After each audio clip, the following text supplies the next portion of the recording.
পরম পূজনীয় বাবাইদার বলা একটি হৃদয়স্পর্শী ঘটনা, কলকাতার এক অদীক্ষিত জমিদারের জীবন রক্ষার কথা।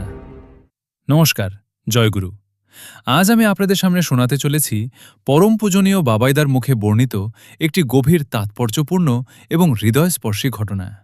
এই কাহিনী একজন অদীক্ষিত জমিদারকে কেন্দ্র করে, যিনি হয়তো নিজেও বুঝতে পারেননি কিভাবে এক অদৃশ্য করুণা শক্তি তাঁর এবং তার পরিবারের জীবনকে রক্ষা করেছিল। চলুন গল্পের গভীরে প্রবেশ করি।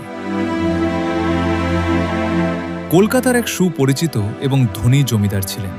তিনি তখনও পরম দয়াল শ্রী শ্রী ঠাকুর অনুকূলচন্দ্রের সৎ দীক্ষা গ্রহণ করেননি, কিন্তু একজন ঋত্বিক দাদা দীর্ঘদিন ধরে তাঁকে যাজনের মাধ্যমে ঠাকুরের জীবনাদর্শের কথা শোনাচ্ছিলেন। বারবার ভালোবাসা দিয়ে, যুক্তি দিয়ে আর আন্তরিক আহ্বানে অবশেষে জমিদারবাবুর মনে ইচ্ছা জাগল, চলুন একবার দেওঘর আশ্রম দেখে আসি। সপরিবারে নিজের গাড়িতে রওনা হলেন দেওঘরের উদ্দেশ্যে। মনের মধ্যে কৌতূহল, কেমন সেই আশ্রম, কেমন সেই মহাপুরুষ যার কথা এত মানুষ বলছে। পথ অনেকটা অতিক্রম হয়েছে, রাত ক্রমশ গভীর হচ্ছে। ঘড়ির কাঁটা 12টার দিকে এগোচ্ছে। চারদিকে নিঃশব্দ অন্ধকার, শুধু গাড়ির হেডলাইট আর দীর্ঘ রাস্তা। হঠাৎ একটি বিকট শব্দ গাড়ি কেঁপে উঠল, তারপর সম্পূর্ণ থেমে গেল। ড্রাইভার বহু চেষ্টা করলেন, কিন্তু গাড়ি আর স্টার্ট নিল না। জমিদারবাবু কিছুটা বিরক্ত হয়ে বললেন, এমন সময় গাড়ি নষ্ট হতে হলো। চারদিকে কোনো দোকান নেই, কোনো গ্যারেজ নেই, কোনো মেকানিক নেই। অগত্যা সারা পরিবারকে সেই নির্জন রাস্তায় গাড়ির মধ্যেই রাত কাটাতে হল। ভোর হল, সূর্যের আলো ফুটতেই লোক পাঠিয়ে একজন মেকানিক আনা হলো। মেকানিক গাড়ি পরীক্ষা করতে করতে হঠাৎ জিজ্ঞেস করলেন, আপনারা কোথায় যাচ্ছিলেন? জমিদারবাবু হালকা বিদ্রূপের সুরে বললেন, অনুকূলচন্দ্রের আশ্রম, দেওঘর।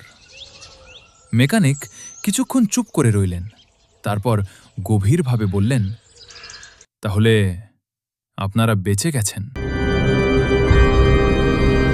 জমিদারবাবু অবাক হয়ে বললেন, বেঁচে গেছি? কি বলতে চাইছেন? মেকানিক শান্তভাবে বললেন, আপনাদের গাড়ি কখন খারাপ হয়েছিল? জমিদারবাবু বললেন, রাত প্রায় 12টার সময়। মেকানিকের মুখ গম্ভীর হয়ে গেল। তিনি বললেন, ঠিক সেই সময় থেকেই এই পুরো এলাকায় ডাকাতির ঘটনা শুরু হয়েছিল। মেকানিক বললেন, ভালেন, রাত 12টা থেকে ভোর 3টা পর্যন্ত যত গাড়ি এই রাস্তা দিয়ে গেছে, প্রায় সবকটিকেই ডাকাতরা থামিয়েছে। কারো টাকা লুট হয়েছে, কারো গয়না, অনেককে মারধর করা হয়েছে, এমনকি কয়েকজন হাসপাতালেও ভর্তি রয়েছেন। এই কথা শুনে জমিদারবাবু স্তব্ধ হয়ে গেলেন। তিনি ভাবলেন, যদি গাড়ি নষ্ট না হতো তাহলে আমরাও সেই ডাকাতদের কবলে পড়তাম। যে ঘটনাকে তিনি দুর্ভাগ্য ভেবেছিলেন, সেই ঘটনাই আসলে তাদের জীবন রক্ষা করেছিল।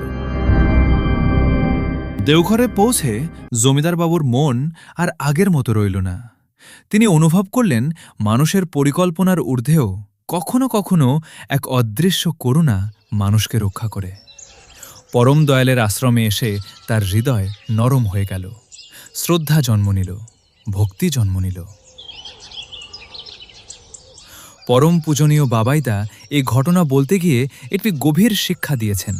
তিনি বলেছেন, পরম দয়াল শ্রী শ্রী ঠাকুরের আশ্রমে কল্যাণের আশায় যেই আসুক, সে দীক্ষিত হোক অথবা অদীক্ষিত, তার অকল্যাণ হয় না। এই কাহিনী ভক্ত পরম্পরায় প্রচলিত একটি অনুপ্রেরণামূলক স্মৃতিচারণ। এর মূল শিক্ষা, শুভ উদ্দেশ্যে এগিয়ে চলা, সৎসঙ্গের সান্নিধ্য এবং ঈশ্বরমুখী জীবন মানুষের মনে সাহস, ভরসা ও কল্যাণবোধ জাগিয়ে তোলে। পরম দয়াল শ্রী শ্রী ঠাকুরের চরণে আমাদের আন্তরিক প্রণাম। যদি এই ঘটনাটি আপনার হৃদয় স্পর্শ করে থাকে, তাহলে ভিডিওটি লাইক করুন, প্রিয়জনদের সঙ্গে শেয়ার করুন এবং এমন আরও ভক্তিমূলক সত্য কথা ও বাণী শুনতে আমাদের চ্যানেলটি সাবস্ক্রাইব করতে ভুলবেন না। জয় গুরু।